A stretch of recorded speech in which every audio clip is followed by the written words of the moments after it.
விருச்சக ராசி நேயர்களே, இப்பொழுது உங்களுடைய ஜென்ம ராசிக்கே சனி பகவான் வந்திருக்கிறார். இந்த ஜென்ம ராசிக்கு சனி பகவான் வருவது அவ்வளவு சிறப்பல்ல என்று ஜோதிட சாஸ்திரங்களே சொல்லப்பட்டு இருக்கிறது. இருந்தாலும் நீங்கள் உங்களுடைய மனதிலே இருக்கக்கூடிய பயத்தை விட்டு தள்ளுங்கள். இவர் ராசியில் வந்து அமர்ந்திருக்கின்ற நிலையிலிருந்து 3ஆம் இடம், 7ஆம் இடம், 10ஆம் இடம் போன்ற இடங்களை எல்லாம் பார்த்திருக்கிறார். இது ஓரளவுக்கு உங்களுக்கு நல்ல பலன்களை வாரி வழங்க இருக்கிறது. மேலும் இப்பொழுது நீங்கள் இருக்கக்கூடிய கஷ்ட நிலைகளிலிருந்து விலகக்கூடிய ஒரு அமைப்பு இருக்கிறது. நீங்கள் நினைத்த காரியங்களை எல்லாம் படிப்படியாக நிறைவேற்றி கொள்ளலாம். தொழில் செய்பவர்கள் யாராக இருந்தாலும் சற்று நிதானமாக செயல்பட வேண்டும். குறிப்பாக ஒரு சிலருக்கு வங்கிகளிலே கடன் கேட்டு அது கிடைக்காமல் இருந்திருந்தால் கிடைப்பதில் மீண்டும் தாமதம் ஏற்படலாம். அதே நேரத்தில் அந்த கடன்களை நீங்கள் அடைப்பதற்கு வழிவகைகளையும் சரி செய்து கொள்ளுங்கள். அப்படி செய்து கொண்டால் உங்களுடைய தொழில் சிறப்பாக இருக்கும். வெளிநாடுகள் மூலமாக தொழில் செய்பவர்களுக்கு ஓரளவுக்கு லாபம் கிடைக்க வாய்ப்பு இருக்கிறதே தவிர அதிகப்படியான லாபங்கள் கிடைக்காது என்பதை புரிந்து கொண்டு அளவான முதலீடு செய்யுங்கள். குடும்பத்தை பொறுத்த மட்டில் கணவன் மனைவி இடையே அவ்வப்பொழுது வாக்குவாதங்கள் வரலாம். ஒருவரை ஒருவர் புரிந்து கொண்டு நடந்து கொள்ள வேண்டும்.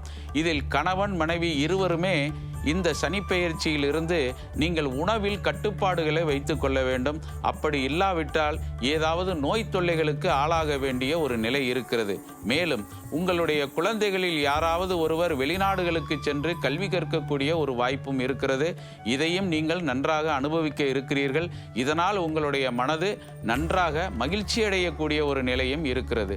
பொருளாதாரத்தை பொறுத்த மட்டில் குடும்பத்தில் அவ்வப்பொழுது கடன் பிரச்சனைகள் இருந்தாலும் சமாளிக்கக்கூடிய சக்தியையும் இந்த சனி பகவான் கொடுத்து விடுவார்.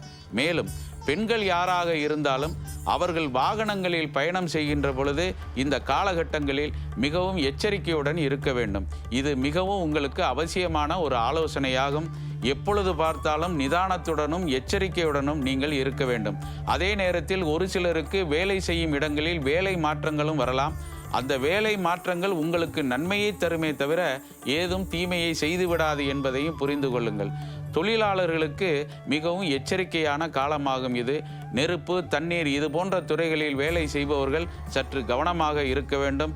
தண்ணீர் என்றால் குடிக்கின்ற மதுவை கூட உங்களுக்கு குறிப்பிட்டு சொல்லலாம். மது அருந்துபவர்கள் யாராவது இந்த ராசியில் இருப்பார்களேயானால் சற்று கவனமாக இருந்தால் மிகவும் சிறப்பாக இருக்கும். மாணவர்களுக்கு கல்வியிலே ஒரு முன்னேற்றம் இல்லாமல் ஒரு சிறப்பான நிலையை அடையாமல் சற்று நேரம் தத்தளிக்கக்கூடிய ஒரு நிலை இருக்கிறது. தெய்வ வழிபாட்டில் ஈடுபடுங்கள், மிகவும் சிறப்பாக இருக்கும். கவலைப்பட வேண்டாம்.